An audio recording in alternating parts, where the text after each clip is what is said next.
आज हम पढ़ेंगे क्लास 11th की अकाउंटेंसी का चैप्टर 1 जो कि है इंट्रोडक्शन टू अकाउंटिंग। सबसे पहले हम अकाउंटिंग की डेफिनेशन को समझते हैं। Accounting is the process of collecting, recording, summarising and communicating financial information. जैसे कि हम क्या करते हैं कि हम जब भी कोई सामान को खरीदते हैं या बेचते हैं तो हम उसको रिकॉर्ड करते हैं, उसे लिखते हैं।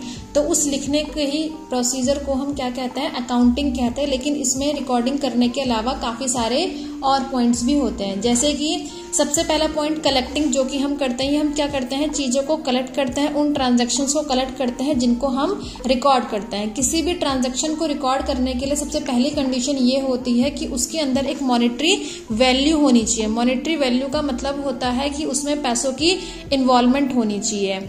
जैसे अगर दो लोग आपस में बैठकर किसी तरह की बातचीत कर रहे हैं तो उसको हम रिकॉर्ड नहीं करेंगे। लेकिन हाँ, दो लोग या दो से ज्यादा लोग आपस में क्या कर रहे हैं, ट्रांजैक्शंस कर रहे हैं, यानी कि एक्सचेंज कर रहे हैं जिसमें मनी की इन्वॉल्वमेंट है। या तो वो सामान को बेच रहे हैं, या फिर वो सामान को खरीद रहे हैं, या फिर वो सर्विस ले रहे हैं, या फिर वो सर्विस दे रहे हैं। तो इस तरह की ट्रांजैक्शंस को ही हम अकाउंटिंग में रिकॉर्ड करते हैं। रिकॉर्ड करने के बाद हम उन सारे डाटा को समराइज कर देते हैं।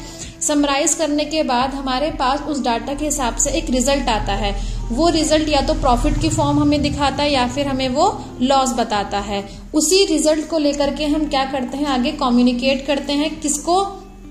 अपने यूजर्स को। हमारी जो बिजनेस होता है, जो कंपनी होती है, उसके काफी सारे यूजर्स होते हैं। जैसे कि हमारी कंपनी के अंदर जो एम्प्लॉयज काम कर रहे हैं, वो हमारी कंपनी के मालिक, वो लोग जो हमारी कंपनी में इन्वेस्ट कर चुके हैं, या फिर वो लोग जो हमारी कंपनी में इन्वेस्ट करना चाहते हैं। और भी काफी सारे कंपोनेंट्स होते हैं यूजर्स के, जो आगे आके डिटेल्स में हम पढ़ेंगे। तो अकाउंटिंग एक ऐसा प्रोसेस हो गया जिसमें हम चीजों को सबसे पहले ढूंढते हैं, कलेक्ट करते हैं, देन उनको हम रिकॉर्ड करके समराइज करते हैं।